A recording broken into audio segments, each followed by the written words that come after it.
Hey everybody, and welcome to the SB Nation Selection Committee. Today I have Bud Elliott and Spencer Hall at the bottom of the screen, but as soon as they start talking, they're going to be full screen. We are talking about the four best teams in college football after all of the fun Week 5 action. Bill Connolly unable to make it today, but I do have his top four, and hopefully we'll be joined by Jason Kirk momentarily, some technical difficulties. But if not, the consolation prize is still Spencer and Bud and myself, so that's not bad. Spencer, how you doing? How you feeling after Week 5?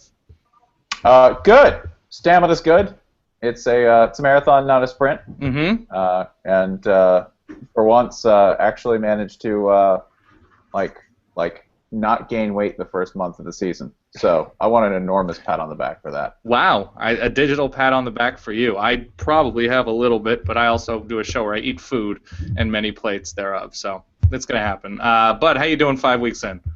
Not too bad. I mean, just a little more recruiting coverage now, and Florida State's kind of settling into this cool period where they have two kind of cupcake teams, and they've already beaten three quality teams, and they're at 4-0, and probably going to be 6-0, and just kind of get to sit back and watch some other teams lose these next 2 weeks. Fair enough. So Spencer, after 5 weeks, who are your four teams in the playoff, and how confident do you feel about each of those four teams? Well, there's not much motion in who's in. That's still, for me, Oregon, Oklahoma, Alabama, and Texas A&M. Those are my four when you list them. I feel a little more confident, though, about Texas A&M in particular after seeing them take a really dangerous matchup with Arkansas and survive. Yep. Not necessarily dominate, but survive. They did. An important thing. They did, and when it came time to get back in the game, they managed to do something that you knew they could do, which is out-sprint the competition and just run and catch a ball down the field. They're real good at that. Mm-hmm. But the shocking thing was showing up and playing defense toward the end of the game, going right at Arkansas's strength when they were trying to run at them and stopping them when they needed it. So I feel a little more confident about Texas A&M. And the other three, we got no data this week. So really, I can only feel better about one. That all changes this coming weekend, though. All right, Bud, your top four teams as it stands now after Week 5. About the same as last week, which was, I think, Oklahoma, Alabama, Oregon, and Florida State. A little bit less confident in Texas A&M now after I saw South Carolina lose at home to a Missouri team that itself lost at home to Indiana. I mean, just that win to me is a little bit less impressive. They did hit plays, at the end of the game and in overtime to beat Arkansas, but they really didn't do a very good job of it through most of the day. And I like Arkansas. I think they're much improved from last year. Mm-hmm. I'm still not convinced they're that good. I mean, I don't think A&M is a true playoff contender at this point, but they did play better defense down the stretch. You got to give them credit for that. For me, they're just in kind of that second group, which I know we'll talk about in a little bit. All right, who is in that first group for you right now? I assume you mean second group in the SEC West? Yeah, no, I think that there's kind of, for me, there's like a four who I would have in, and then there's probably 4 or 5 teams who are just kind of on the cusp there that are very close. Okay, and Spencer, who are your very close teams? Who are you, especially after Week 5? There were a couple of teams, top 10, top 12. UCLA is one of those teams that come to mind that really seemed to impress more than they had recently. Who has shot up in your mind in terms of playoff possibility? In terms of playoff possibilities, those who are just at the fringe, Baylor's one of them. Mm-hmm. They just need to play somebody. That's really what it amounts to. Is Baylor has to get back in the first tier of playoff teams by working through their schedule. That's the only thing they can do, just given the way that things are laid out for them. I think Florida State is right there. I'm just extremely nervous about them defensively. Very nervous about them defensively, and still nervous about their ability to run the ball. There's going to be somebody who can come along who will have a secondary who can defend and a defensive line who can pressure them. I don't know who that is in the ACC. I don't know if they exist, but which means that Florida State might carry all the way through the title game without really being tested on that. That team might be Notre Dame, by the way. Notre Dame's front has looked against, granted, Rice, Purdue, Michigan, and Syracuse, certainly not tested in the way that you would like a really good offensive line to test that front. But at this point, and I can't honestly speak that specifically to ACC defensive fronts, but now that they have Clemson behind them, Notre Dame looks like the big challenge, the big block. Bud, anything you would like to disagree with about that statement that both I and Spencer made? No, I think the defense is the greater concern. The offense showed again that it's pretty much going to score however many points it needs to score as long as Jameis is back there. They finally found somebody to go opposite Rashad Green, Jesus Wilson, the kid they got out of Miami 2 years ago. Again, another 100-yard game from him. And then when you have Green, Wilson, and then O'Leary, that's a really nice trio to have. They started running the ball a lot better against NC State. Their running backs went for 170 on 27 carries. They continue to be pretty good in short yardage. They think they have some stuff figured out up front. Defensively, it's a lot of new pieces still working together, and you got a lot of guys that keep getting hurt. And the thing is, are they hurt seriously or not? Most of them seem to be just minor injuries. They're missing a game here, a game there. They're still kind of waiting to put that whole defense together. But now they've got 2 weeks to kind of get it all right. You got Syracuse, whose leading touchdown passer is the punter, by the way, tied with Terrell Hunt with 1, and then Wake Forest, who is probably the worst ACC offense I've ever seen. So you get 2 weeks to work on that kind of stuff. I'm confident the defense is going to be a lot better. It's not going to be as good as last year's was, though. Right. Well, and you've got a lot of this is one thing that you can address, by the way, with UCLA as well, is that these are teams that still are working. These are very much works in progress up until I think everybody gets in full swing in November. If you're lucky enough to get through it without injuries, then you might be able to overcome the sort of things that Florida State's going to have to overcome, which is defensive turnover combined with defensive coaching staff turnover. This is an omelet that isn't quite set, and with reason, right? This is a process that they had to come into the season and it's incomplete. Arizona State is a good example of this. They got destroyed by UCLA, but they had immense turnover, and people I think just kind of let them skate, saying, they've got nine starters, but they're good. No team is inherently good. You have good pieces and good coaching. If you add them up, they might be great. UCLA, I still think is possibly incomplete because that loss isn't as dominant as it seemed. If you watched it, just an Arizona State team having like the worst possible night that a young team working with their backup quarterback can have. So I like UCLA a lot. I love Brett Hundley. I really enjoy every single way they attack the field. I think they have spectacular pieces. You're just kind of want to tamp that down like 2 gears, maybe 2 gears on the UCLA train. Here's what I will say about UCLA that did impress, even though obviously the turnover on defense for Arizona State and obviously Bercovici and their quarterback instead of Taylor Kelly is immense. UCLA has played down to teams this year, and a really good team should blow out that Arizona State team. So UCLA is doing things that a really good team should do. It doesn't mean they beat a really good team, say like Oregon did to Michigan State in impressive fashion, but it seems like UCLA not playing down to Virginia, UCLA not playing down to Memphis is a step in the right direction. So that's why I would qualify UCLA's win as an impressive step. And honestly, like doing that in September and screwing up in September and maybe adjusting to things and being better in November, I think is probably better than vice versa. So there's that. But who is just outside of your top 4 that perhaps impressed you and is moving in the correct direction with their Week 5 win, or just in general you are enjoying more and more? Sure, I think it's a group of like 4 to 6 teams. Like Spencer said, Baylor. I mean, we really can't make a judgment on them because they don't schedule anybody. Right. They don't play anybody. I mean, really till the end of October for the most part, unless you want to count Texas, which I really don't. Auburn, I think is right there. Questions are probably about their defense and is the passing game going to be enough to overcome the lack of consistency in the run game? I think the run game is still really good explosive-wise, but they do miss Greg Robinson and Mason's ability to somehow seemingly always just fall forward. A&M right there, I probably had them at number 5. Yep. Michigan State, I think if there's a chance for the Big Ten champ to get in, they got to go ahead and be impressive this weekend against Nebraska. UCLA, and then Stanford, who has lost to USC. They still have a shot to win the Pac-12. Those are probably the teams right there in that group. Jason, nobody's in the SC East.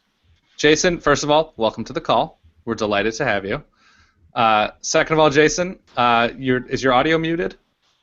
It was for a second. Nah, there's the dulcet tones. Who is your top 4, and who is just outside of your top 4? Well, just to catch up, stick with the same top 4 as last week. Oklahoma is my number 1. They looked very good against nothing in particular. Alabama, likewise, did not play a team. Sticking with them at number 2. Oregon is number 3. Their close call against Washington State is starting to look not so bad after they took down the Utes, a team I was high on. Win.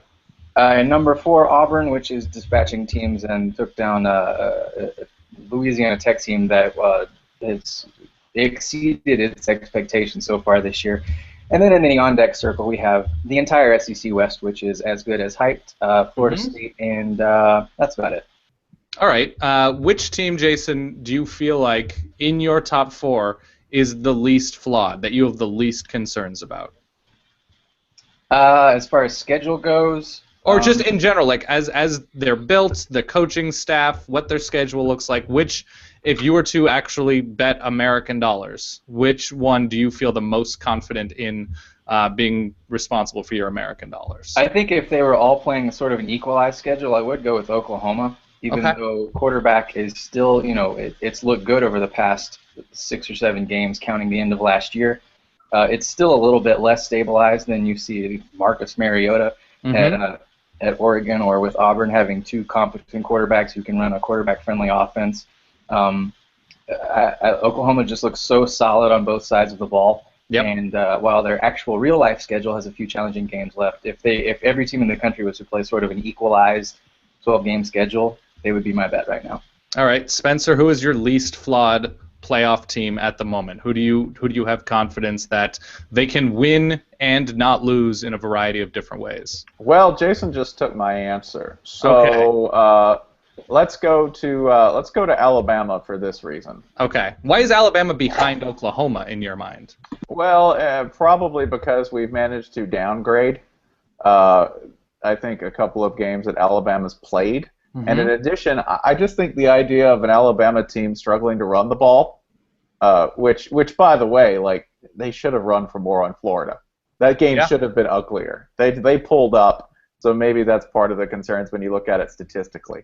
But my concern is this: their secondary. Their secondary and their defense getting pressure because they've been pedestrian in terms of pressuring and the quarterback. Still pretty beat up. Jarek Williams is still a question mark. Yeah. Yeah. Now the upside to that is this: I'm pretty sure that a domineering, I never sleep coach whose specialty is coaching the secondary is probably going to get that in line. So that's a projection bet.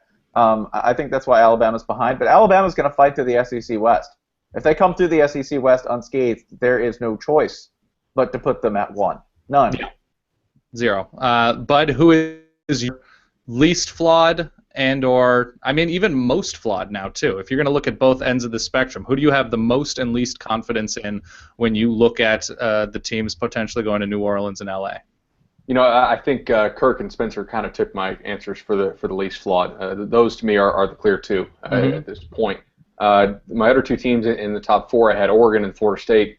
I think because Oregon, to me, has the best win of anybody so far this year, and I don't think anybody really disputes that. You beat Michigan State by a really good margin there, but now you're both starting tackles. You got a true freshman left tackle, a former walk-on at right tackle. You got difficult games coming up, and the defense, is it good enough to compensate for that? I don't know that it is. We'll see. I think that probably makes them more flawed. I would pick Florida State, but A, they have Jameis Winston, and B, they have the best kicker in the country. And in close games, quarterback play, kicking game, that matters a whole lot. You're probably not going to blow them out, so you got to beat them in a close game. That helps them win ball games. Interesting. Yeah, when I was thinking about our sort of consensus top 4, Florida State, Oregon, Alabama, all replacing coordinators, and have thus far haven't had to pay for it. Oregon's probably come the closest because of their defense against Washington State, but it is interesting to see the turnover, and obviously Florida State has had their own issues that they've had to get used to with losing who they've lost and sort of getting used to a new coordinator, and Alabama has not seemed to take a step back. Indeed, they look like they've taken a step forward. So that seems to be a thing why I think you could say Alabama seems the least flawed at the moment. This weekend, enormous weekend for the first time this season, it seems, from noon to 8 p.m. Eastern, the kickoffs. Jason, which games, which single do you think will provide the weekend's biggest change in our consensus top 7 or 8? Well, that's kind of hard to say because just so many. It seems like all of the entire top 25 there is playing each other, facing challenges. Yeah, it's getting down to that point in the season. Not to stick on Oklahoma, but that game at TCU is really interesting because TCU is good on both sides of the ball. All of a sudden, that's a road game, and it's one of the last few potential losses for Oklahoma. If they make it past TCU, which suddenly has an offense, and will always be good on defense, then it's Baylor at home, Oklahoma State at home, and that's it. I mean, honestly, if they get past TCU and then other than, watch out for a slip-up against Kansas State or West Virginia, or already beating West Virginia, but this is one of the very few tests for the Sooners. Yeah, I think next week Oklahoma has a directional Texas school, the University of Texas at Austin, which I think is... Yeah, that is. God, the schedule is somebody, Oklahoma. The Texas school that's its players are currently talking trash about Baylor. Yeah. Again. Hey! Who won that game last year? With a pitiful Texas team. A pitiful Texas team last year still beat Oklahoma. It was A. McCoy. I don't know which McCoy. It was A. McCoy won that game. Spencer, to you this weekend, where is the biggest possibility for upheaval in the top 8 to 10? I think Oregon better watch their ass. Yeah. Because this is an Arizona team that has already cheated death once with a Hail Mary, and a team that is never really out of a game, and that's not a cliche.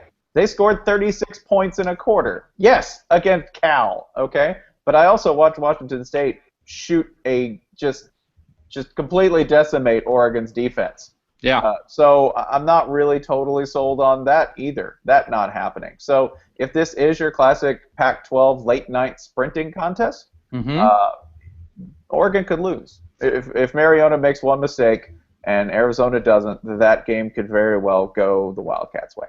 Yeah, it's pretty incredible at this point in the season. Like, if he makes one mistake, like, that would be like a dramatic thing of him actually making a mistake. And yeah, Arizona is actually, if Arizona had a defense, if Arizona had a little bit of depth, a little bit of experience on defense, I would be a little bit more terrified as somebody that cares about Oregon a little bit.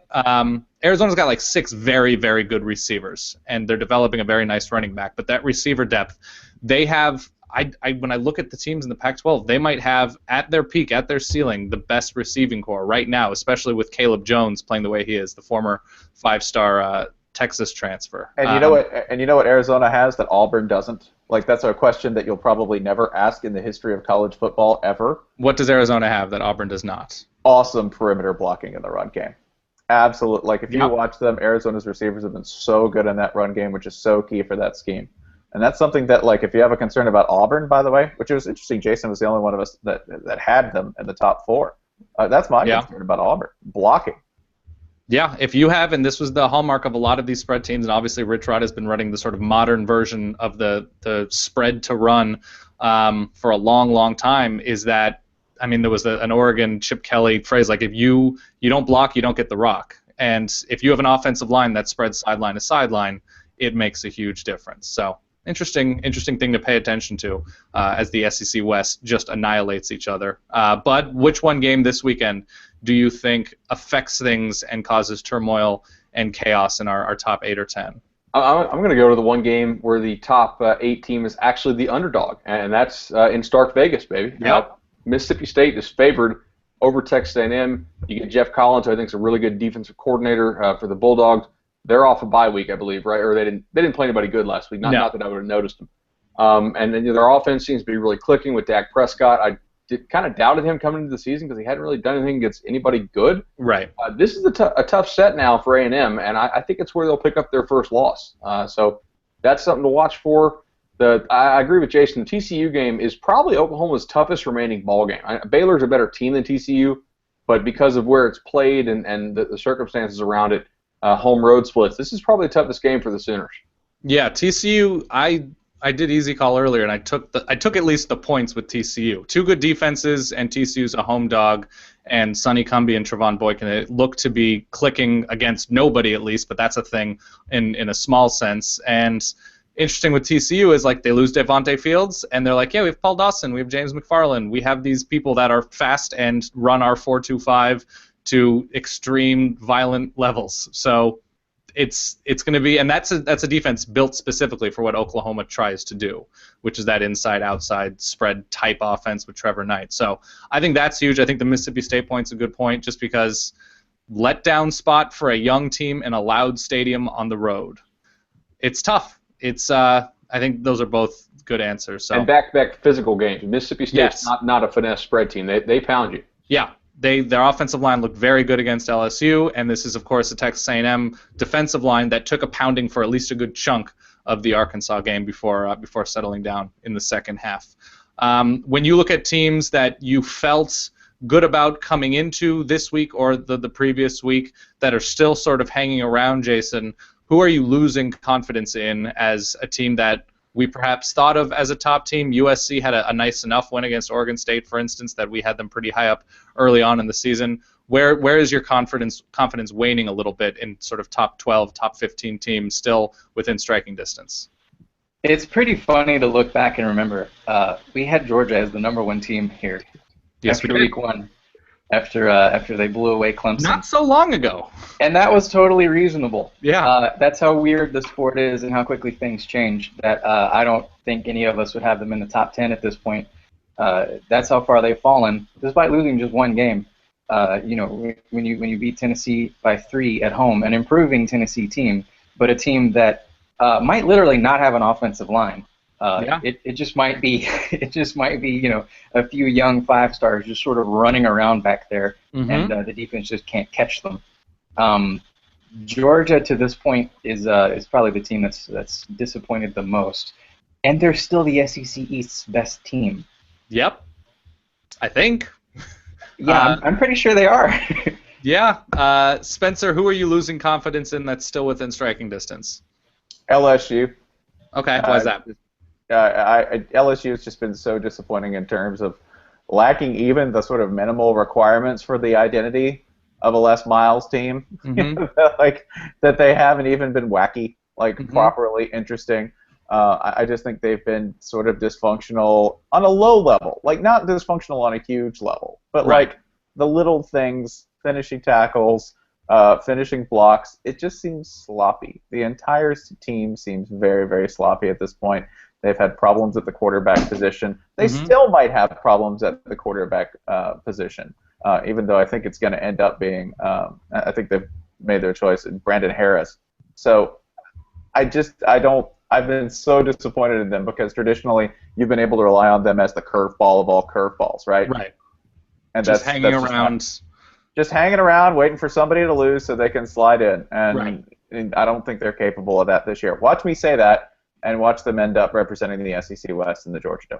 All right, Bud, do you agree or disagree with either the picks Jason or Spencer had, and who is your team that you're losing confidence in that's still right within the area of the top 4? I tell you who I have confidence in as remaining a top picker, and that's Jason Kirk. He's going first every time, and he's picking the right answer every single time. So you're saying Jason Kirk is locked into your top 4 members of the selection committee? He's deserving of the number 1 rank. I mean, he freaks the oop. All right, so now I got to search a little bit.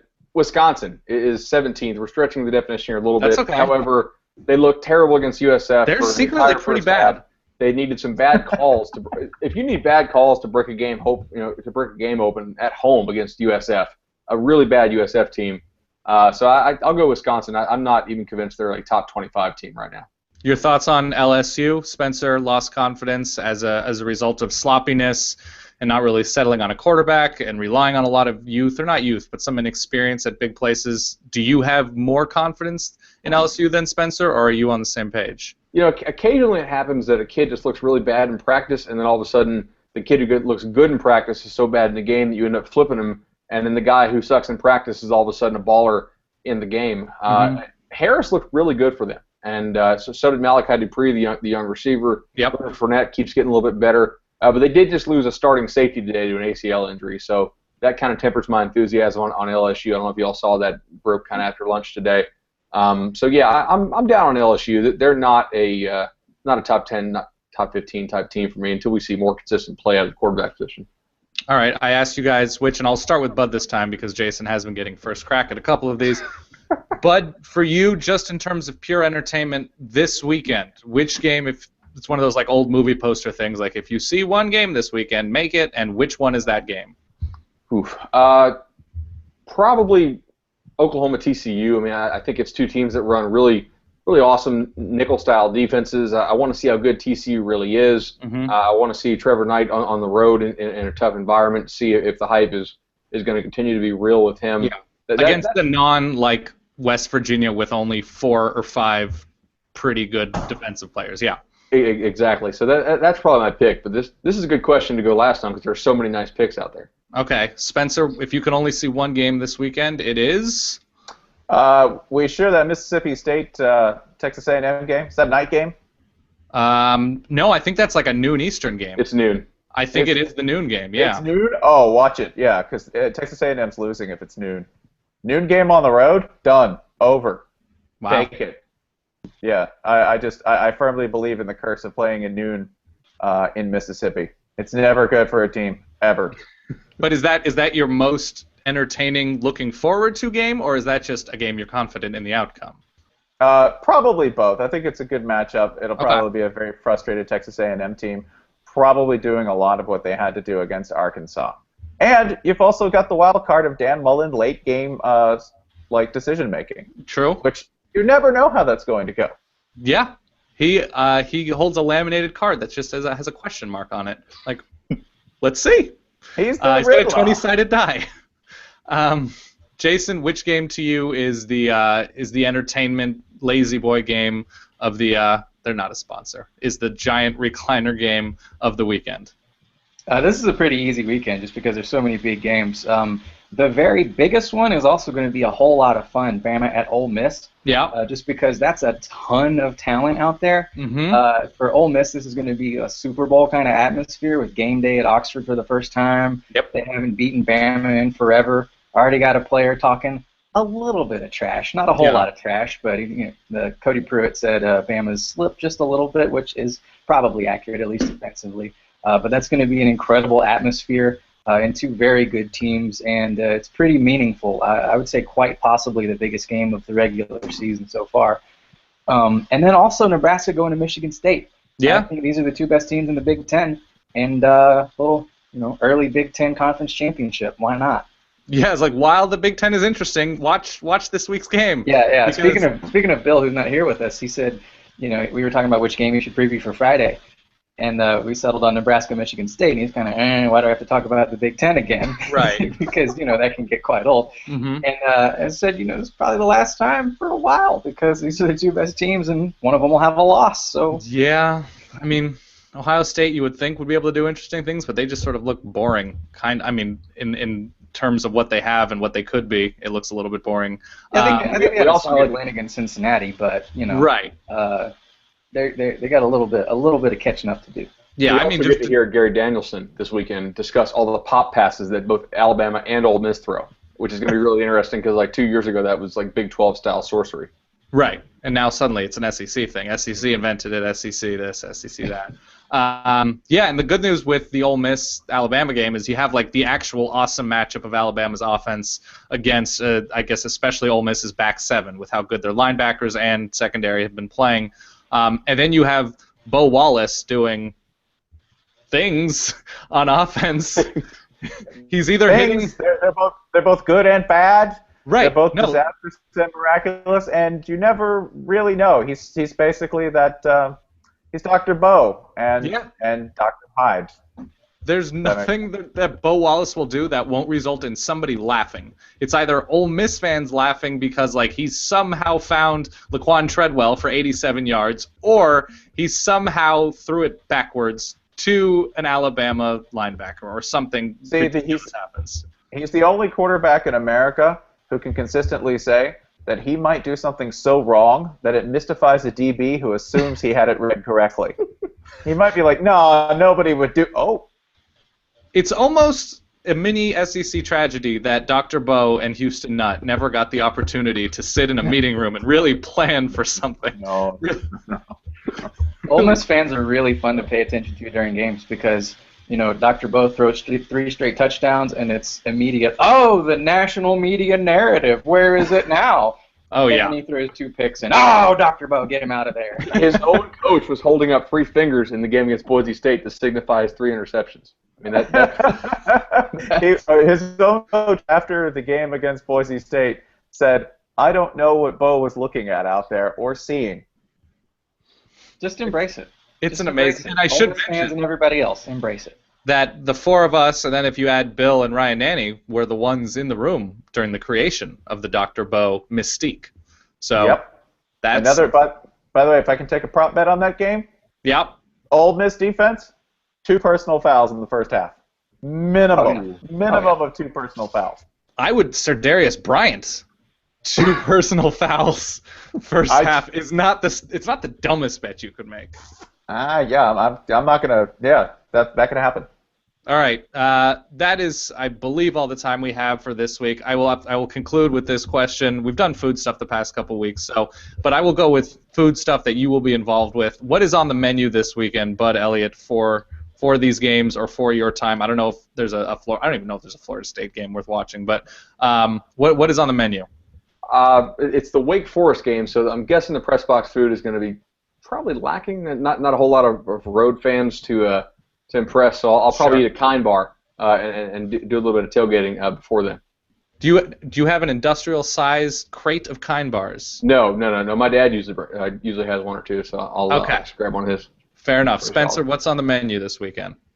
I think this is we haven't even discussed this game, and boy, that's kind of sad. 15 years ago, Tennessee, Florida. So I have to watch that game. Okay. I don't really want to watch that game. What will you eat while watching said game? Nothing. I will drink black coffee, and I will feel really bad, and I won't eat because I can't eat when I'm sad. Okay. Jason, where are you watching games? What are you going to be eating? Dan, you and I are probably the complete opposite when it comes to consumption on Saturdays. Okay. I just picture you having incredible spreads of foods from all throughout New York City. We're home cooking now. It's me and Ryan and our friends Roger and Seth, the social media bad I'm sure boys. you're awesome at it, is the thing. Wherever you are, there's incredible food. Sure. And wherever I am, if I'm in charge of the food, it's as boring and basic as it could possibly be. I will probably go to Publix and grab something on sale. And I'm sorry. I feel like I should apologize to you, Dan, for that. No. I feel like I'm letting you down. I've heard great things about Publix prepared food. I've heard fantastic It's things about it. Good. What is because you're running the SB Nation, essentially the command center, the college football command center. What does your command center look like? Is it just you with a laptop? Do you have multiple screens? I would show you, but it's quite a mess right now, so you don't get to see it. Now there's 2 screens. 2 screens. So you're at a desk. Yeah, it's a desk there's a screen over there, and then we have this screen over here. Yeah. By the way, people are lying if they say they have like 6 screens and watch them all. Your brain can't do that. It's dumb. You're a simple ape. 2 screens, maybe 3. Yeah, maybe the third up on the laptop. We're watching from the SB Nation offices where we have 2 on the wall, and then there's another TV that will wheel up. I want to say the majority of the games are there at the 3:30 or 7 o'clock, somewhere in there, Eastern time. The noon, there's not that much. But yeah, 2 or 3, and then beyond that, it's just like there are things that are radiating at your face, and that's all that is. Yeah, that's just you're facing a wall of cancer. Yeah, fair enough. Jason Kirk, Spencer Hall, and Bud Elliott, thank you very much for your time, and we'll see each other next week.